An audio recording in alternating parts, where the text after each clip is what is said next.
अस्सलाम वालेकुम। तो व्यूअर्स, आप देख रहे हैं यूट्यूब चैनल रज़िया का किचन। और आज मैं आपके साथ बिना ओवन के, बिना तंदूर के बेहतरीन जायकेदार कीमे वाले नान की रेसिपी शेयर करूंगी।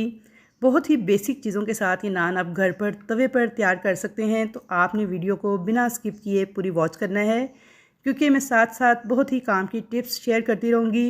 और अगर आप चाहते हैं कि ऐसे ही परफेक्ट नरमो मुलायम फ्लफ़ी किस्म के कीमे वाले नान आप घर पर तवे पर तैयार करके दाद वसूल कर सकें, तो आपने मेरी सारी टिप्स को फॉलो करना है। तो इंशाल्लाह ताला ऐसे ही नरमो मुलायम किनारे तक देखें स्टफ़िंग फैली हुई है इसकी, और दिखने में जितने खुशनुमा हैं, खाने में इससे कहीं बढ़कर मज़ेदार ये नान तैयार हुए थे।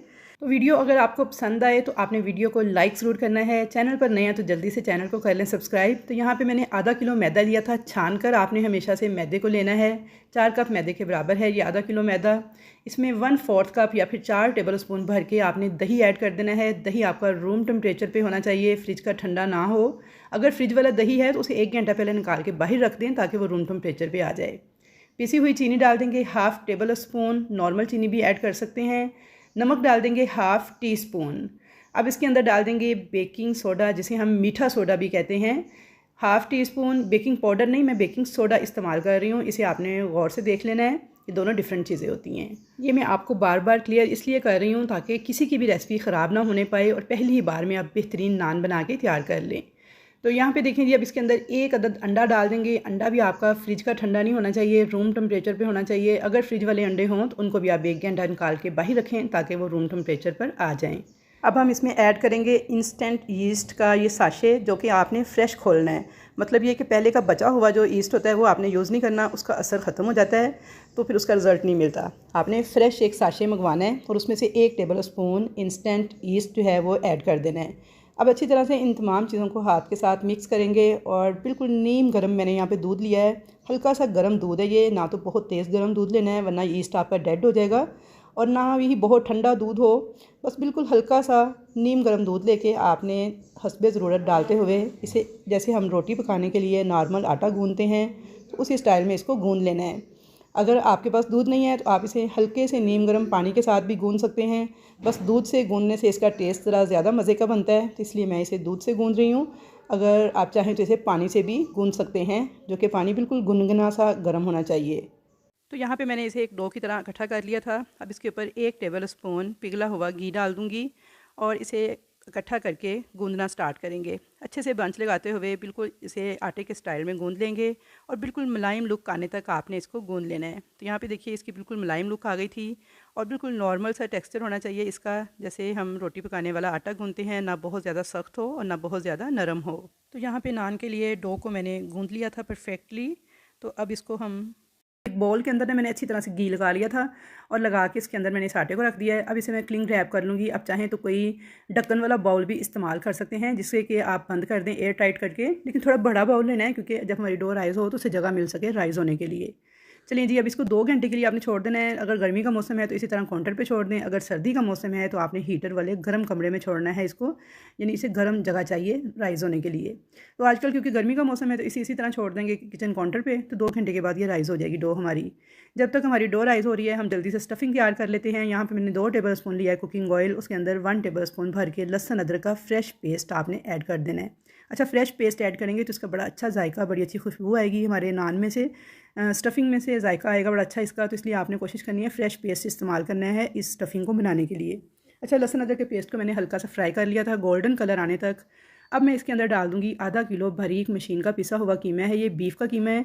कीमे को मैंने पहले अच्छे तरीके से वॉश कर लिया था, अच्छी तरह से मैंने इसका पानी दबा के सारा एक्स्ट्रा निकाल दिया था, फिर मैंने इसमें ऐड कर दिया है।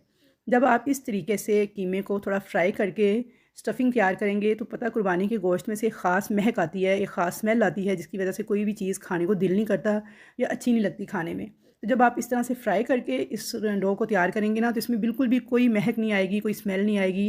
बिल्कुल आपको ना ऐसे ही लगेगा जैसे आप नॉर्मल खा रहे हैं गोश्त। यहाँ पे हाई फ्लेम पे आपने इसे 2 से 4 मिनट तक अच्छी तरह से फ्राई कर लेना है, यहाँ तक इसका कलर बिल्कुल वाइट सा हो जाएगा और ये पानी छोड़ना स्टार्ट कर देगा। अच्छा, कच्चे कीमे के साथ भी नान तैयार किए जाते हैं कीमे वाले, वो रेसिपी मैं आपको बाद में बताऊंगी कि कैसे कच्चे कीमे के अंदर सारे मसाले ऐड करके तो आप वो भी तैयार कर सकते हैं नान। उनका टेस्ट इनसे टोटली डिफरेंट होता है। ये भी बहुत मज़े के बन के तैयार होते हैं। तो यहाँ पे देखिए जी, जब कीमा था मैंने उसे अच्छी तरह से हाई फ्लेम पे 5 से 7 मिनट तक फ्राई कर लिया था। कलर इसका देखिए टोटली वाइट हो चुका था और इसने अब पानी छोड़ना स्टार्ट कर दिया है।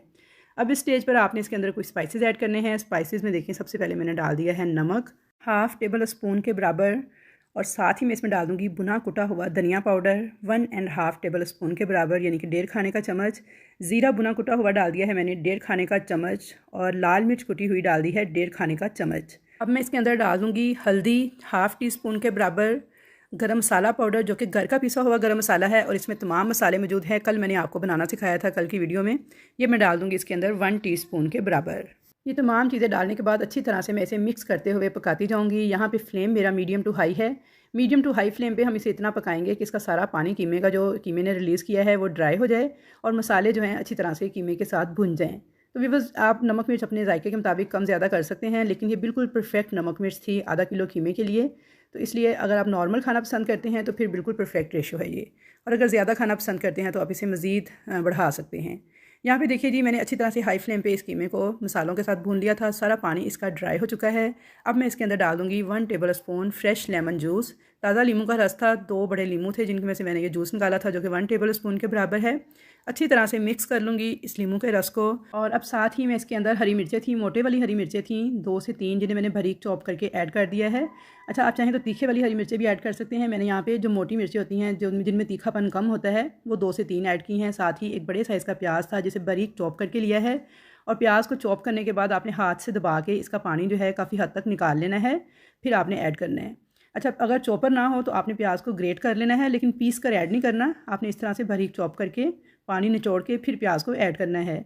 अब साथ ही मैं इसे 1 मिनट तक पका लूँगी हाई फ्लेम पर, और फ्लेम ऑफ करके इसमें सब्ज़ धनिया मिक्स करके मैं इस स्टफ़िंग को ठंडा होने के लिए छोड़ दूँगी। आपने स्टफ़िंग को मुकम्मल तौर पे ठंडा करके फिर इस्तेमाल करना है नान बनाने के लिए। गर्म स्टफ़िंग आपने कभी भी नान के अंदर इस्तेमाल नहीं करनी, वरना नान आपके फट जाएंगे और ख़राब हो जाएंगे। तो चलिए, जब तक स्टफ़िंग ठंडी हो रही है तब तक हम अपनी डो को चेक कर लेते हैं। तो यहाँ पे देखिए जी, माशाल्लाह से डो हमारी बहुत अच्छे से राइज़ हो चुकी है। अब इसे प्रेस कर देंगे हाथ के साथ और सारी हवा इसकी निकाल के थोड़ा सा इसको सेट कर लेंगे इस तरह से दबाते हुए। तो यहाँ पे देखिए जी, बहुत अच्छे से हमने डो को सेट कर लिया है, अच्छी तरह से प्रेस करके इकट्ठा कर लिया है एक बड़े से पेड़े की शक्ल में, और इस तरह से इसे काउंटर पर रख के आपने 4 बराबर हिस्सों में तकसीम कर लेना है। आधा किलो मैदे से आपके 4, आधा किलो मैदा था, आधा किलो कीमा था, इसके साथ आपके 4 बेहतरीन नान बन के तैयार हो जाएंगे, जो कि बहुत ही मज़ेदार बनते हैं। तो यहाँ पे अब इन चारों के ना मैंने 4 पेड़े बना लिए हैं, ऐसे ही जैसे रोटी के लिए पेड़े बनाते हैं। इन चारों को मैंने एक ट्रे में रख के कवर कर दिया है प्लास्टिक के साथ या फिर किसी कपड़े के साथ। कवर करना बहुत ज़रूरी है ताकि इसके ऊपर कोई सिकड़ी या खुश्की वगैरह ना आए। अच्छा, यहाँ पे देखिए चारों पेड़े मैंने थोड़े फासले पे रखे हैं, क्योंकि अब ये पेड़े फूलेंगे और राइज़ हो जाएंगे कुछ देर के बाद। तकरीबन 15 से 20 मिनट मैंने इनको इसी तरह छोड़ दिया था काउंटर पे। तो ये देखिए 15 से 20 मिनट के बाद जो हमारे पेड़े हैं ना फूल चुके हैं, राइज़ हो चुके हैं। यहाँ पे अब देखिए मैंने इन्हें थोड़े थोड़े फासले पे रखा था और ये बिल्कुल एक दूसरे के साथ जुड़ गए हैं फूलने के बाद। अब इनमें से मैं एक पेड़ा लूँगी, थोड़ा सा मैदा डस्ट करूँगी काउंटर के ऊपर, और इसे इस तरह से हाथ की मदद से छोटी सी रोटी की शक्ल में फैला लूँगी। फैलाने के बाद आपने इसे इस तरह से प्रेस करना है कि इसके किनारे थोड़े पतले हो जाएं, सेंटर से चाहे थोड़ा सा मोटा ही रहे। तो अब इसके ऊपर हम डाल देंगे वो स्टफ़िंग जो कि मैंने ठंडी होने के लिए रखी थी। बहुत अच्छे से ठंडी हो चुकी है स्टफ़िंग, मैंने इसे 15 मिनट फ्रिज में भी रख दिया था। और यहाँ पे मैं इसमें 4 से 5 टेबल स्पून भर के ऐड कर दूँगी। अच्छी खासी स्टफ़िंग है ये, जो कि इसके ऊपर हमने डाल दी है। अब हम इसके किनारों को इस तरह से उठाएँगे, हल्का हल्का प्रेस करते हुए इनको इस तरह से जोड़ते जाएँगे। अच्छा, यहाँ पे देखिए इनके किनारों को हमने आपस में मिला के अच्छी तरह से इसको सील कर दिया है। ऊपर से इसे प्रेस करके इस तरह से जोड़ देना है ताकि स्टफ़िंग बाहर ना निकलने पाए। मकसद इसको सील करना था, वो हमने कर दिया है। अब इसे हम इस तरह से दबा के तो हल्का हल्का हाथ के साथ प्रेस करके सेंटर से आपने किनारों की तरफ लेके आना है, ताकि जो स्टफ़िंग हमने सेंटर में डाली थी वो किनारों तक अच्छी तरह से फैल जाए। तो यहाँ पे देखिए जी, आपने इसकी साइडों को उल्ट पुल्ट करते हुए, यानी पहले एक साइड से हल्का हल्का प्रेस करके स्टफ़िंग को फैलाना है, फिर दूसरी साइड से इस तरह से हल्का हल्का प्रेस करते हुए स्टफ़िंग को फैलाना है। ये नहीं कि बस आप एक ही साइड से फैलाते जाएं, बल्कि आपने इसको उल्ट पुल्ट करते हुए फैलाना है, ताकि कीमा जो है ना अच्छी तरह से नान के साथ अंदर चिपक जाए। अच्छा, यहाँ पे देखिए अच्छे से मैंने इसे फैला लिया है। अब जो इसकी साइड हमने सील की थी ना, इसको नीचे की तरफ रखेंगे, और जो प्लेन साइड थी इसे ऊपर की तरफ रखेंगे। और अब इसके ऊपर नान वाला सांचा अगर आपके पास हो तो उसके साथ निशान बना लें, लेकिन उमूमन घरों में नहीं होता। तो मैं यहाँ पे डोंगे का एक ढक्कन इस्तेमाल कर रही हूँ, चाहे डोल का ढक्कन, जग का ढक्कन, या कोई भी ऐसी चीज़ इस्तेमाल कर सकते हैं तेज़ किनारे वाली। हल्का सा प्रेस करके मैंने एक सर्कल इसके ऊपर इस तरह से बना लिया है। इतना प्रेस नहीं करना कि फट जाए और कीमा बाहर आ जाए, बस हल्का सा प्रेस करना है। उसके बाद मैंने एक चम्मच की बैक साइड इस्तेमाल की है। इस तरह से आपने अच्छे खासे प्रेस करते हुए इसके ऊपर ये निशान बना लेने हैं। ज़रा ज़ोर से प्रेस करना है नीचे तक, ताकि जो नान है ना वो सेंटर से फूले नहीं। तो यहाँ पे देखिए मैंने अच्छी तरह से इसे प्रेस कर लिया है। अब आपने लेनी है नाइफ़ और उसकी मदद से इसके किनारे के ऊपर भी इस तरह के हल्के हल्के निशान बना लेने हैं। तो भी बस यहाँ पे अगर आपके नान के अंदर हवा भर जाए तो आपने क्या करना है, सुई या फिर किसी नुकीली चीज़ की मदद से हवा को निकाल देना है। किनारे वगैरह पे या कहीं पे भी अगर हवा भर जाए तो आपने उस हवा को हल्का सा प्रिक करके निकाल देना है। ये एक छोटी सी टिप है। तो यहाँ पे देखिए अब मैंने नान को उल्टा कर दिया है, यानी जो निशान बनाए थे उस साइड को मैंने नीचे की तरफ कर दिया है और बैक साइड जो हमने सील की थी वो मैंने कर दी है ऊपर की तरफ। अब यहाँ मैंने सादा नलके का पानी लिया है, हाथ को अच्छी तरह से गीला किया है और इस नान की बैक साइड पे आपने अच्छी तरह से ना ये पानी फेर देना है। इस तरह से फेरना है कि नान बिल्कुल पीछे से गीला सा हो जाए और सारे यानी किनारे तक आपने अच्छी तरह से फेर के हाथ को इस नान को गीला कर लेना है। तो चलिए जब तक, अब मैं नान बाद में डालती हूँ, पहले आपको वो सेटअप दिखा दूँ जहाँ पर हम इस नान को तैयार करेंगे। तो यहाँ पे देखिए ये एक सिल्वर की कढ़ाई है मेरे पास। आप कोई भी कढ़ाई इस्तेमाल कर सकते हैं, सिल्वर की हो, नॉन स्टिक की हो, लोहे की हो, बस कढ़ाई होनी चाहिए। हल्के मटेरियल वाली कढ़ाई है बिल्कुल ये। और इसके ऊपर ये तवा है। अच्छा, तवा भी मेरा सिल्वर का है। आप चाहें तो तवा जो नॉर्मल रोटी पकाने वाला लोहे का तवा है आपने वो इस्तेमाल करना है। नॉन स्टिक तवे पे ये नान चिपकेंगे नहीं, ना ही बनेंगे। तो इसलिए आपने लोहे का तवा या फिर सिल्वर का तवा इस्तेमाल करना है। अगर आपके पास तवा नहीं है तो आप सिल्वर की डेगची का कोई ढक्कन जो बिल्कुल सीधा हो उसे भी इस्तेमाल कर सकते हैं तवे के तौर पर। अच्छा, यहाँ पे देखिए बड़े हल्के से मटेरियल का बना हुआ तवा था, इसके नीचे ये कढ़ाई है। इसे डबल तवा बोलते हैं, डबल तंदूरी तवा। ये मैंने दराज से ऑनलाइन मंगवाया था लास्ट ईयर और बड़ा ही फ़ायदेमंद साबित हुआ है। इसके ऊपर मैं रोगनी नान, तंदूरी नान, कीमे वाले नान, खमीरी रोटी, तंदूरी रोटी बड़ी आसानी से मिनटों में तैयार कर लेती हूँ, क्योंकि ये बना ही इस मकसद के लिए है। अच्छा, ये अब यहाँ पे देखें आपने इसे इस्तेमाल कैसे करना है। चाहे ये वाला तवा है, चाहे कोई सा भी तवा है आपके पास। नीचे आपने कढ़ाई रखी है, फ्लेम ऑन कर दिया है। तेज़ फ्लेम, आपने हाई फ्लेम पे कढ़ाई को रखना है, जो सी भी आपके पास हो, लोहे की, स्टील की, नॉन स्टिक, हर तरह की चल जाएगी। उसके ऊपर आपने रख देना है लोहे का तवा या फिर सिल्वर का तवा, इस तरह से। यानी आपने हाई फ्लेम पे इस तवे को इस कढ़ाई के ऊपर रख के गर्म करना है, डायरेक्ट गर्म नहीं करना। अब आपने क्या करना है, इसको अच्छे से गर्म करना है। तेज़ गर्म आपका तवा होना चाहिए और इसको चेक करके फिर आपने इसके ऊपर नान डालना है कि ये गर्म हो गया है या नहीं। जब तक हमारा तवा गर्म हो रहा है, दो चीज़ें आपने पहले से रेडी करके रख लेनी है। एक आपने अंडे की लेनी है जर्दी, इसके अंदर थोड़ा सा दूध डालना है, 4 से 5 टेबल स्पून। अच्छी तरह से मिक्स करके इसे आपने एक साइड पर रख लेना है। अंडा नहीं पसंद तो खाली दूध आपने रख लेना है। दूसरे बोल के अंदर थोड़ा सा मैंने डाल दिया है पिघला हुआ घी, मक्खन, देसी घी, कुछ भी आप ले लें, कुकिंग ऑयल ले लें। थोड़े से इसमें सब्ज़ धनिया के पत्ते डाल के मिक्स करके इसको भी एक साइड पे रखेंगे। तो ये दोनों चीज़ें आपने पहले से रेडी करके रख लेनी है। उसके बाद आपने नान को तवे पे डालना है। तो यहाँ पे तवा गर्म होकर देखिए इसका कलर भी चेंज हो गया है। और चेक करने का तरीका ये है कि देखिए थोड़े से मैंने पानी के ड्रॉप डाले हैं इसके ऊपर, तो ये मोती मोती से बन के ना गायब हो गए हैं फ़ौरन से।